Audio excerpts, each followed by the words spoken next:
dobrodošli še enkrat in sedaj povabilo, da prisluhnemo, potem pa še se mora biti vprašanje. Zmotla lahko. Ja, dober dan vsem, se sliš? Se sliš, ja. No, jaz sem Staša Lepe iz Zagorja, Zasavja, se pravi tudi iz rudarskih krajev, tako da je del moje poklicne kariere se je začel tudi v povezavi z rudniki. Sem bila še včasih v Energo Invest Varnosti, ko so sodelovali z vašimi rudniki, oziroma smo sodelovali. Potem sem bila pa 13 let odvetnica, na kar sem zdaj pa od 2007 naprej pa notarka. Tako da v tej temi, o kateri vam bom danes govorila, kar nekaj vem, no, imam tudi izkušenj, se pravi o vsaki stvari, ki jo slišim, ko mi jo stranke povejo. Tuhtam, kako so se v tej temi že skregale, kje je nastal spor glede tega, ko se pogodba piše, karkoli, ne. Tako da v glavnem skusim primerjavi to prakso oziroma življenjske zgodbe, ki stojijo za to temo, se pravi za dedovanjem. Tukaj smo precej delč stran narazna, ampak upam, da bomo vzpostavili en kontakt. No, jaz sem drugače, se pravi, poleg tega, da sem notarka, se ukvarjam tudi z precej drugimi stvarmi, pišem razne zgodbe. Napisala sem dve knjigi, prehodila sem to špansko romarsko pot Camino de Santiago, če mogoče veste, in moja knjiga je bila med prvimi, ki so išli na to temo, zdaj jih je že 20-30 v Sloveniji. Peš sem šla dvakrat z Goričkega v Pirani, tudi o tem je nastala neka knjiga, v glavnem precej peš sem hodila. Zdaj trenutno ne morem več, ker me malo koleni matrajo. Drugače pa ja, v glavnem pišem, malo predavam okrog. Sem babica 5 punčk, vnukin, tako da dela ne zmanjka, no. Tako da predvsem pa spravim ta moja poleg službe največ se ukvarjam s pisanjem. Tako da objavljam tudi na RTV-ju pa na teh raznih časopisih. Tako da ja, ta tema, ki bomo danes se pogovarjali, je za marsikoga tabu, ne, zato ima tudi tak naslov. Se pravi, je tema, o kateri se zelo neradi pogovarjamo, težko je začeti. V glavnem nikoli ni ta pravi trenutek, da bi se tega lotili, ne. Se pravi, če začnejo to temo otroci, pol rečejo starši, lejko mi čaka, da bom umrl, ne, da se me znebi, pa da se bojo razdelili tisto, kar sem ustvaril. Če začnejo to temo starši, pa spet otrokom ni prav, ne, malo se med sabo gledajo, kdo bo kaj dubo, pa pravi, se še ni čas, si še zdrav, kaj zdaj noriš, ne, pa pravi, že moraš nekaj napisati. Ampak dejansko tisti trenutek, ko imate neko premoženje, če imate otroke, je dobro, da se nekaj o tem napiše, ne. Se pravi, to dedovanje je pač treba urediti, no. Vidim pa iz prakse, da zelo slabo ljudje vejo o tem, da nimajo dosti pojma oziroma da določene stvari mešajo in niso jasne. Pravi, jaz bom poskušala na ta nepravniški, bolj poljuden način danes predstaviti te stvari, da boste razumeli. Tako da vmes me lahko vprašate, zdaj, če pa je komu naroden, ne, vprašati javno, potem smo tam dali eno skrinjico, da lahko postavite not vprašanje, če ne bom mogoče takoj vedela, ali pa če bo časa zmanjka, lahko tudi pol vam po elektronski pošti odgovorim, ne, ker sama vem, kako je, ne, če kdo nekaj vpraša, ga pol tam okrog že malo gledajo, tale ima zihar nekaj narobe doma, da tole sprašuje, ne. Tako da, če je komu naroden, lahko tam na skrinjico da vprašanje, pa bom odgovorila. Torej, kdaj je čas za pisanje poroke, tudi če si recimo že polnoleten, pa si še komi pač prestopil mejo polnoletnosti, kakorkoli imaš neko premoženje, je lahko že čas, ne, odvisen pa pač kakšne so okoliščine. Če ima samo enega otroka, če ima nekdo samo enega otroka, pa če se z njim razume, potem mogoče niti ni potrebno, da karkoli piše, ne. Kakor je otrok več, potem je pa že dobro, da se še za časa življenja ugotovi, kaj bi rad, kako se bo razdelilo to premoženje. Zdaj najbolj pomembno pa je, predvsem če smo še pri oporokah na začetku, da razdelijo, da napišejo poroko zakonci, ki nimajo skupnih otrok. Se pravi, za te zakonce, ki so brez otrok, ki nimajo svojih otrok, potem za te je nujno, da nekaj napišejo, ker drugače se v njihovi smrti zgodi katastrofa, ne. To pomeni, če dva, ki sta brez otrok, ta prvi, ko bo umrl, če nič niso napisali, potem bo njegovo zapuščino, polovico premoženja podedoval partner, druga polovica gre bratom in sestram. Se pravi, takrat se zgodi pol to, kar noben ne želi, ne? Se pravi, mogoče tudi želi, mogoče kdo tudi želi, da njegov brate pa sestre to dedujejo, ampak načeloma, če ustvarja skupaj ženo z možem, pa če nimata otrok, pa če sta skupaj šla skozi neko življenjsko obdobje, pa kalvarijo, pa vse probleme, pa skupaj ustvarjala, potem je prav mogoče, da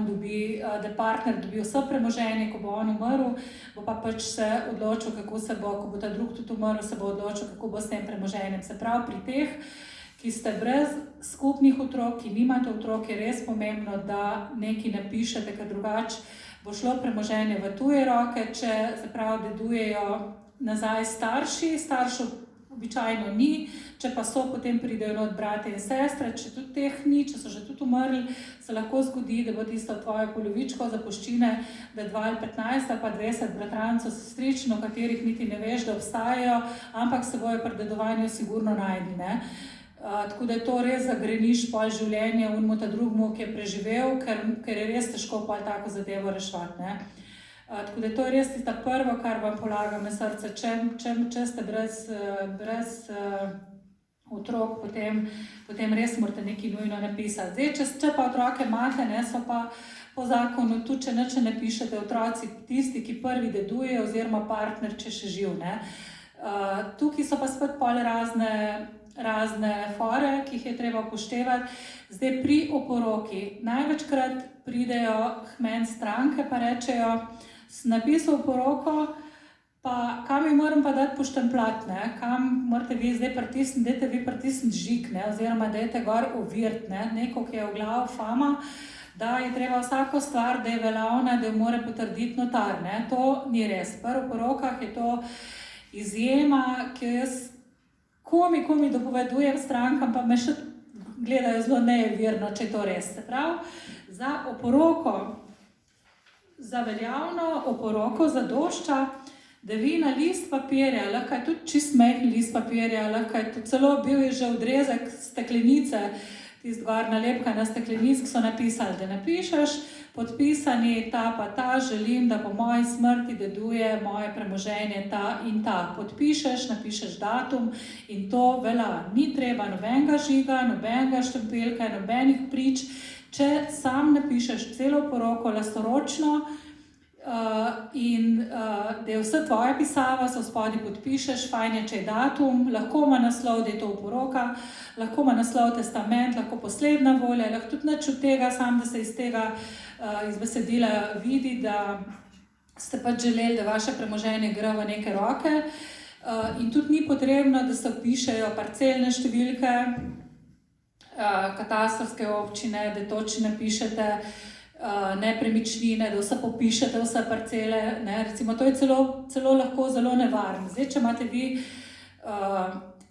dve parceli, pa želite točno to, da dobi en otrok, tudi ta drugo ne dobi pa drug. Takrat pač napišete številke parcel, da se bo vedeli, komu ste želeli katero dati, ne. Če pa imate hišo, eno hišo imate v Velenju, drugo imate, pa vikend imate gor nek na morju, pa lahko pa zadošča, da napišete, da želim, da to hišo v Velenju deduje moj sin, in vikend dol na morju pa naj deduje hčerka, ne. Se pravi, ni potrebno, da pišete tle neke katastrske podatke, pa vse parcele, ker če vi boste pisali, potem, če se lotite pisanja, tudi je prav, da se tudi nič narobe, če napišete vse te podatke, ampak potem morate pa res paziti, da kakšne parcele ne spustite, ker tisto, ko boste spustili, gre potem v zakonito dedovanje, ne? Tako da takrat morate biti pol previdni, če pa napišete, da vse moje premoženje, potem, ki je veliko, nimate zgrešiti, ne?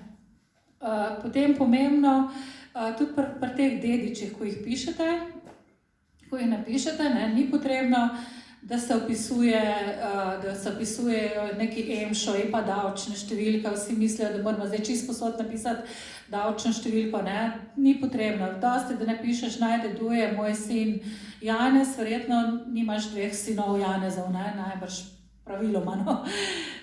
Razen, če imaš več otrok iz različnih zvest, pa da slučajno imeli še kakšne enake ime. Ne? Tako da dosti to, da napišeš pač te podatke, da se da identificirati, ne? Če pa gre za kakšne take za takšne dediče, ki pa ne sodijo v vaš ožji krog, ne? Takrat je pa pač treba opredeliti, da se bo vedel, ne? Da napišeš mogoče saj rojstni datum ali pa saj naslov, ne? Da se da to osebo identificirati, ne? Da ne bojo pa ugibali, koga sva s tem mislil, če sem napisal Marijo Novak, ne? Veste, koliko jih je v Sloveniji, ne? Tako da fajn je, da je tukaj pol nek še rojstni datum ali letnica ali pač neki, da se da razbrati iz tega, komu ste želeli nameniti to svoje premoženje.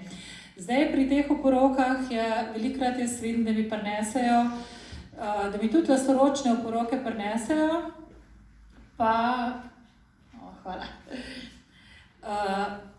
Pa gledam pisavo, recimo, pa vprašam, a ste to vi napisali? Ja, ste sami napisali? Ja, no, moja žena napisala, ko lepš piše, ne? Takšna oporoka ne bo veljala, ne? Se pravi, ne bo, tudi če grdo pišete, pa če vam slovnica dela težave, če kakva vejca ne stoji prav ali kaj takega, morate jo napisati sami, da bo veljavna, ne? Ne morate reči, da ti pa lepš piš, pa namesto mene napiši, jaz sem pa samo spod podpisal. Taka lastoročna oporoka ne bo veljala, ne? Tako da to morate biti previdni. Jaz velikokrat rečem pač ljudem, ko napište in povem, kako ne napišejo, napište, pa prinesite pokazati, da prebrala, pa da te sigurno, da je res to, kar je, da res velja, ne? Da so pa izkazali, da ni, ne?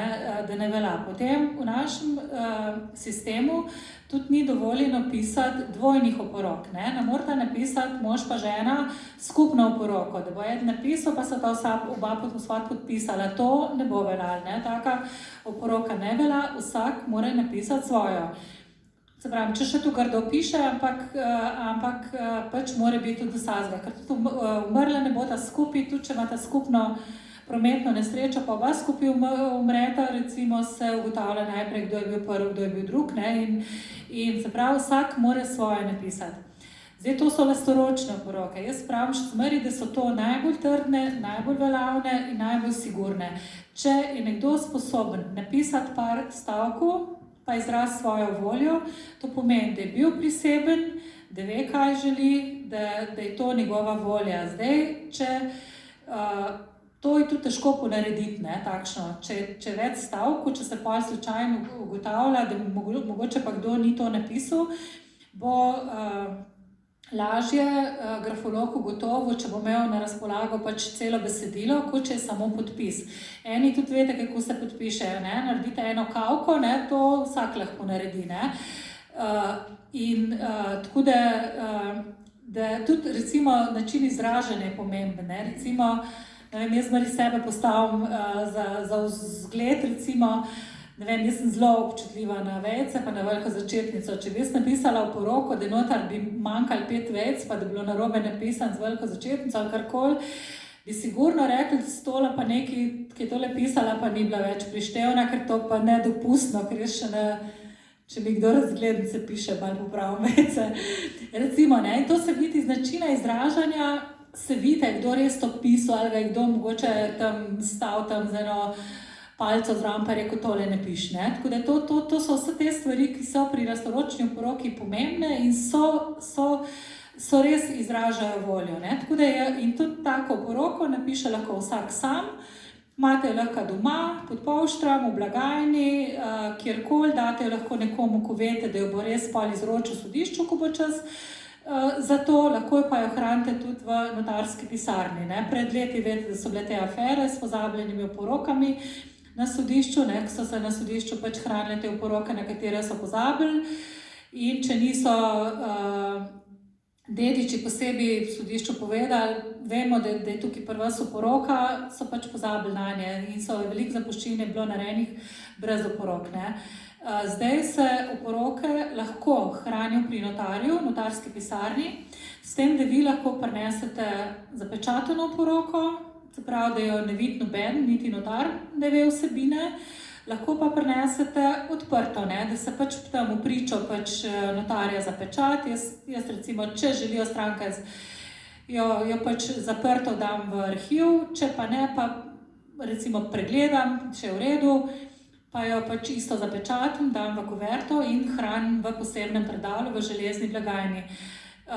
O tem moram obvestiti notarsko zbornico, da je oporoka pri meni, tako da, ko nekdo umre, sodišče zdaj pa res po uradni dolžnosti, to je pa preverjen, pošle na notarsko zbornico obvestilo, da je umrl ta pa ta, povejte, kje, pri kom se hrani ta oporoka. In potem notarska zbornica obvesti sodišče, pri tem pa tem notarje, na kar mene pozovejo sodišča in jaz to oporoko izročam sodišču. Se pravi, pred tem, dokler je oporoka pri meni v hrambi, jo lahko dvigne ven samo ta, ki jo je napisal, oziroma ta jo lahko tudi spreminja, lahko jo dopolni ali pa pač karkoli z njo počne. Ne more pa njegov dedič pridi do mene pa reči, povejte mi, a je pri meni oporoka, a je ta napisal oporoko, pa je pri vas, ne, ker mu tega ne smem povedati. Niti jo ne sme noben videti, niti jo ta, ki mi obvestimo notarsko zbornico, tudi mi samo obvestimo, da je oporoka tega in tega pri nas, ne pa kakšna je, ne. Tako da noben ne vidi vsebine, ne.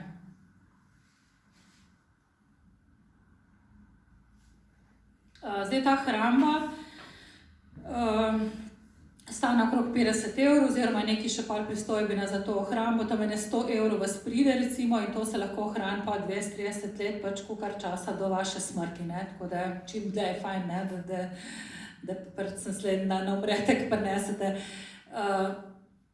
Se pravi, če imate vi pri notarju hranjeno oporoko, to pomeni, da bo sigurno prišla pol do sodišča, ne, ampak tekom let se včasih doma spremenijo razmere, ne, mogoče tistemu, ko ste mu pred 200 letom hoteli dati premoženje, mu pa zdaj ne bi dali, ker se do vas grdo obnaša, ker se vam zdi, da ni vreden, mogoče je vmes tudi celo umrl, ali pa se je rodil kak otrok na novo, ne, se pravi, se spreminjajo okoliščine. Takrat lahko vi pridete do notarja, pa prinesete novo oporoko, lahko pa tudi, če doma napišete oporoko, pa jo doma hranite, bo vsaka kasnejša oporoka razveljavila tisto prejšnjo, ne, se pravi, tudi če bo pri notarju oporoka, vi ste pa tik pred zdajci, preden ste umrli, napisali novo oporoko in ste rekli, pa ste določili čisto drug način dedovanja, bo veljala tista, ki ste jo doma napisali, čeprav jo niste dali k notarju, ampak se mora pa pač najti, ne, jo mora nekdo prinesti na sodišče, ne, tako da to so take pač tak detajli, ki je fajn, da jih veste. Zdaj, če nekdo ni sposoben napisati oporoko, ne, da pa res težko piše, ali pa da je nepokretna, ali pa se slabo izraža, ima samo roke tresajo, ima Parkinsonovo bolezen, kaj takega, takrat se lahko dela oporoka tudi pred pričami. Pred pričami se lahko, sta pa dve vrsti oporoke. Ena je notarska, ki se dela v notarski pisarni, morata biti prisotni dve priči, ki sta pač navzoči pri podpisovanju oporoke. Nimata nobenih obveznosti do oporočitelja, do nobenega, razen da jih pol pelje na kavo ali pa na eno pijačo, če to naredijo, ne, ker ljudje vidim, da zelo nerad gredo za priče, vsi se še kar bojijo, ne. Vsak mu je malo neugoden, da mora tam prvi že posluša pač neke tuje intimnosti, ne, pač neke domače zadeve. Drugič pa vsak misli, da bo iz tega imel kakšne probleme, ne, če bo šel za pričo, ampak dejansko to, kar pri notarju pač sklepate, to ne bi smel biti problem, ker te oporoke so redko izpodbojne, no, ker pač mi vidimo osebo, ki pride, vidiš, a je prištevna ali ve, vprašaš ga za podatke, identifikacijo, ne, tako da vidiš, razumno odgovarja, da ni nažgan, pijan, pod vplivom neke droge, da ga tam ne mu drži pištolo na hrbet, pa mu reče, da je podpiš, ne. Tako da mi že to pač, če je sklenjena pri nas, pol že kar precej teh vprašanj odpade o pristnosti oporoke, tako da to redko spodbijajo, ne. Lahko pa tako oporoko delate tudi doma. Takrat morata biti prisotni dve priči, ki ne smeta biti s tistim, ki piše oporoko nič v sorodu, niti ne smeta biti v sorodu z tistimi, ki bodo dedovali dediščino, ne. Tako da morajo biti, lahko so en sosedi tam, ko sta med sabo zakonca, recimo, če jim zaupate, ali vaš prijatelj, ali kdorkoli, zdaj edin pogoj je, da je ta oseba, ki je oporočna priča, stara že 18 let, pa da je tudi sama upravilno sposobna, ne? Da ni en tam vaški norček, ki ne vem, že sam ni za sebe ne ve čisto dober, recimo, ne. Ampak te domače oporoke pred pričami so pa precej nevarne. Iz prakse se velikokrat zgodi, mogoče tudi sami veste za kak primer, da se z leti se stvari pozabijo, ljudje se tudi skregajo med sabo, ne, in če si šel nekomu za oporočno pričo, pa se pa čez nekaj časa z njim malo skregu, ne, mogoče, če te bojo klicali na sodišče, pa ne boš tako pričal, kakor je res bilo, ne, tako da se je že zgodilo, da ali za nalašč so pričali, kaj je narobe. Še bolj pa verjetno, kar je čisto človeško, pa je, da so pozabili, v kakih okoliščinah je potekalo podpisovanje, ne? Ker to oporoko lahko pa napiše, lahko natipka nekdo drug, lahko včasih so se pač napisalni stroj, zdaj se na računalnik, lahko je čist tipkana cela in lahko je tudi nekdo drug napiše, kdorkoli, ni važno kdo. Ampak, ko se pa podpisuje, mora pa ta, ki jo podpisuje, oporočitelj, plus priči, morata biti istočasni navzoči in morajo biti skupaj to podpisati, ne, se pravi, mora tam pred v pričo prič, mora ta oporočitelj podpisati, ne sme on podpisati prej, potem pa čez 2 dni pa reče, daj bod mi za pričo, pa ti zraven še tle podpiš, ne. Tako da je tudi dobro, da se v takem primeru, če se podpisujejo doma te oporoke pred pričami, da se pišejo z istim svinčnikom, da se podpišejo, ne, da ni en napisan z rdečim kulijem, en pa z plavom ali pa črnem ali karkoli, ne, da se vidi, da je bilo res, ker če grafolog to ugotavlja, bo lažje ugotovil, če je bilo z istim svinčnikom, bo bolj verjetno, no, da je bilo to v redu, kakor pa če je vsak s svojim pinkalom, ne, napisan.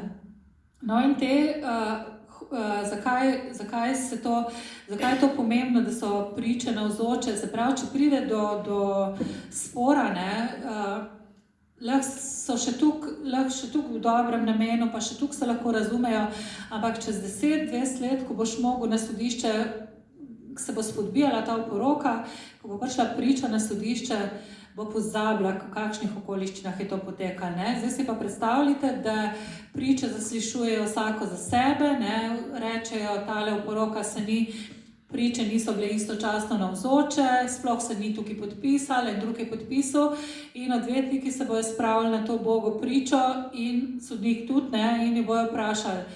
Takrat, ko ste podpisali, a je ta zapustnik, a je bil v postelji, a je sedel za mizo, a ste vzuli na klop pred podbrajdo podpisovali, a je sonce bil, a je dešel, ali je bil, ali je deževal, ali je bilo, kako je bil oblečen, a je imel očala, ki je podpisal, ali jih ni imel.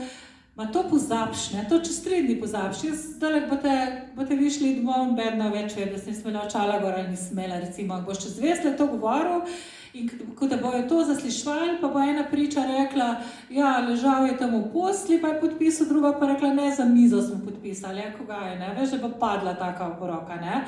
In ker res priče pozabijo, to neverjetno, kako to hitro pozabiš, ne, in pol, če bojo odvetniki še zelo hud, pa če bo veliko premoženja, pa če se jim bo fajn šlo, da to spodbijajo, bojo najdli še kakšne hujše detajle, ko se jih tudi podrazno ne boš spomnil, ne, tudi, a je z levo roko podpisan, a je z desno roko podpisan, a je bil še kdo v prostoru, a je bil prostor zakurjen, a je kamin gorel, ali je, ne, vse te stvari so pomembne, ne, tako da res te oporoke pred pričami, če ni potrebno, jih raje ne pište, no, oziroma res, če jih boste pisali, morajo biti res obe priči, morata biti prisotni.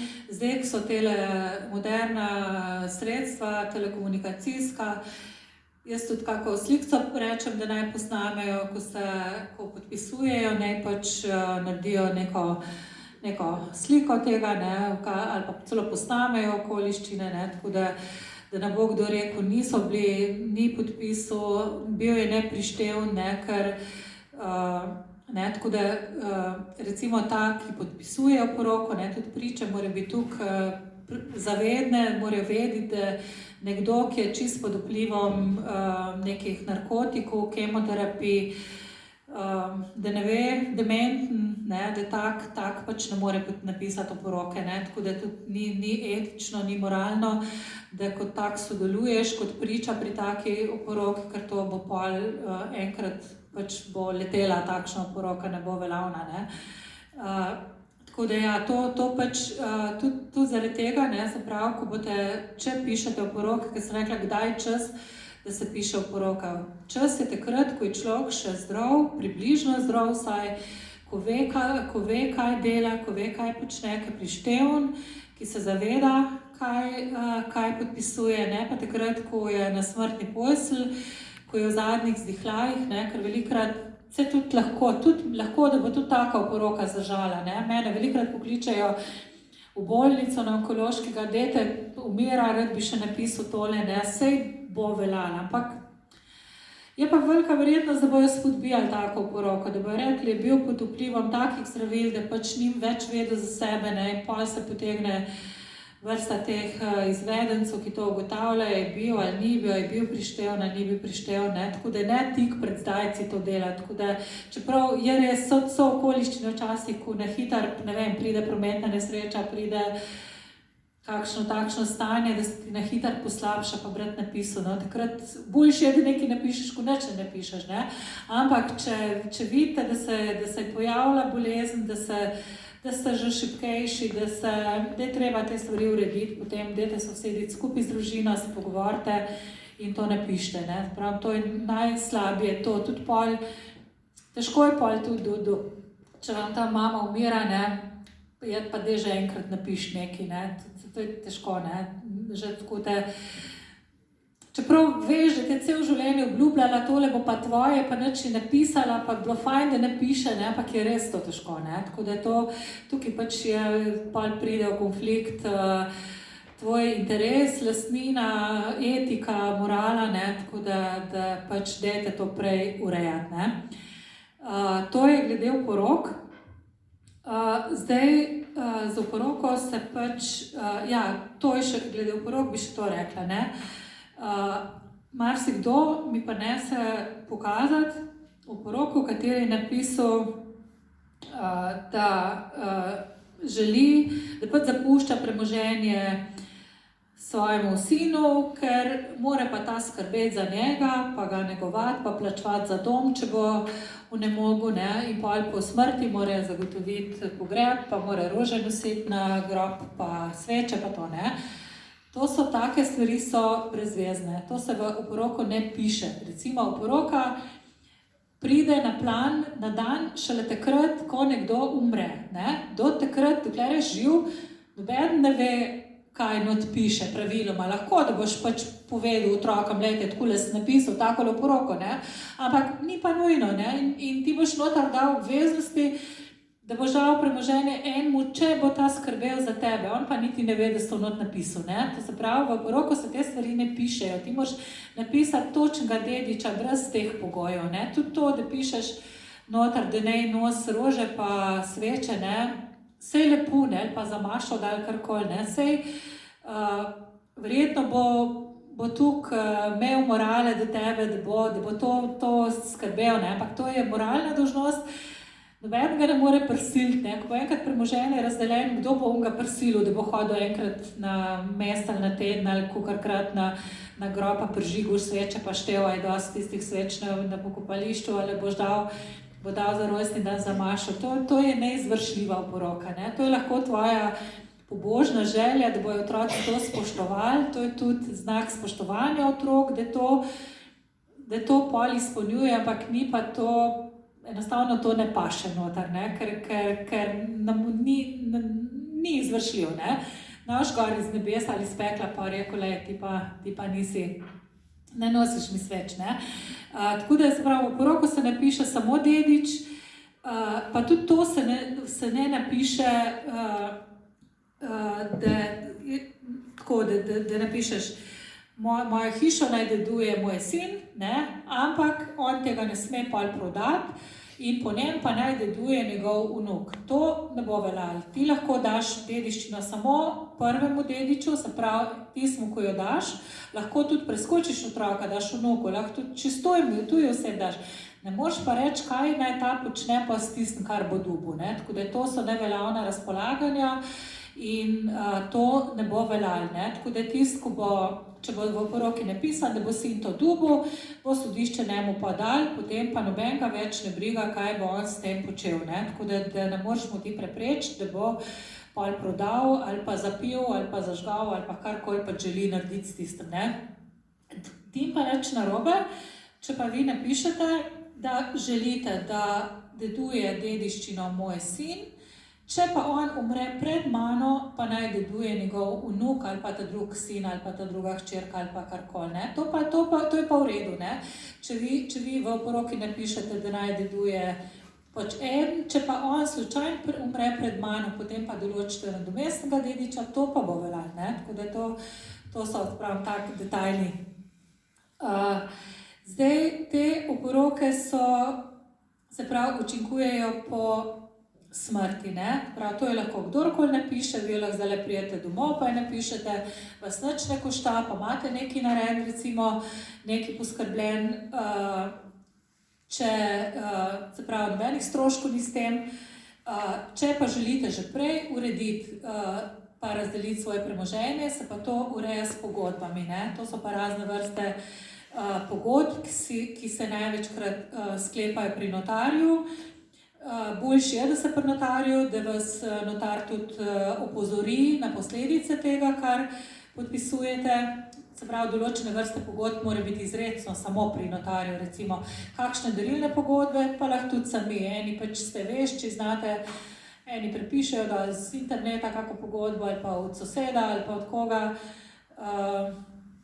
To sicer velja, kakšna pogodba bo šla skozi zemljiško knjigo, ampak mogoče ne veste za posledice takšne pogodbe, ne. Pri darilni pogodbi, darilna pogodba je lahko veljavna, bo vse v redu, bo vpisana v zemljiško knjigo, vi boste z njo, imate 2 otroka, pa ste dali hišo prepisati samo na hčerko, recimo, drug otrok ni dobil nič.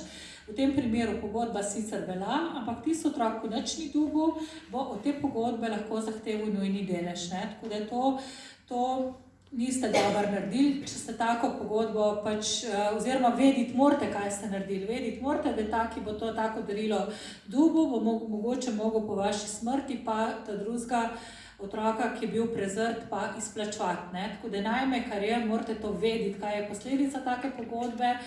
Lahko pa tudi računate, se mogoče ne bo noben šel v spor, ne. Zdaj, druge vrste pogodbe so pa razne izročilne pogodbe. To je pogodba, pri kateri sodeluje cela družina, morate biti vsi družinski člani prisotni, vsi otroci, tudi nezakonski, če je kakšen, žena, se pravi vsi, v glavnem vsi. Čez to pogodbo razdelite premoženje tako, da date vse samo enemu od otrok, recimo, ali pa 2, ali pa drug nič ne dobijo. Takšen, če se s tem strinjajo, pol kasneje ne bojo mogli reči,